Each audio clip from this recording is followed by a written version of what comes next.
بدن پر معمولی سی نجاست غلیظہ لگے رہنے کے ساتھ نماز پڑھنے کا کیا حکم فقہا نے نقل کیا ہے؟ چنانچہ اگر کسی نمازی کے بدن پر ایک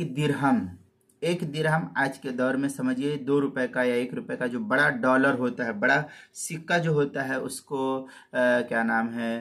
درہم سے تعبیر کر سکتے ہیں۔ چنانچہ 1 درہم یعنی تقریباً 3.5 ماشا کے بقدر، اس کی چوڑائی جو ہے وہ 3.5 ماشا گولائی کے اندر دیکھا جائے تو 3.5 ماشا کے بقدر یا اس سے کم کوئی نجاست غلیظہ مثلا خون، پیشاب وغیرہ لگی رہ جائے تو کراہت کے ساتھ نماز درست ہو جائے گی۔ اس لیے بہتر یہی ہے کہ اگر پہلے سے نجاست کا علم ہو جائے تو افضل یہ ہے کہ اسے نماز سے پہلے صاف ستھرا کر لیا جائے، دھو لیا جائے، اور زائل کرنے کے بعد ہی نماز کو، دھونے کے بعد ہی نماز کو ادا کرنا چاہیے، یہ افضل ہے۔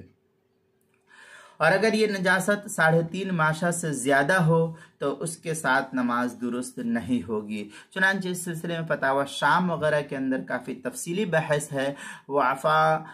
الشارع عن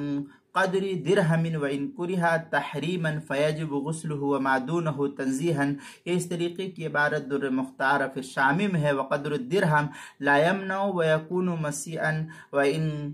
قل فالافضل ان یغسلها ولا یکون مسیئا وغیرہ جو ہے عبارت فتاوی شامی جو کراچی کا چھپا ہوا نسخہ اس کی پہلی جلد صفحہ 452 اور جو فتاوی شامی زکریا بک ڈپو دیوبند کا ہندی نسخہ ہے اس کی پہلی جلد صفحہ 250، شرح اس کی پہلی جلد صفحہ 124، الاوزان المحمودہ اس کی صفحہ 17 اور کتاب المسائل اس کی پہلی جلد صفحہ 264 پر اس کو نقل کیا ہے، وہاں بھی دیکھ سکتے ہیں۔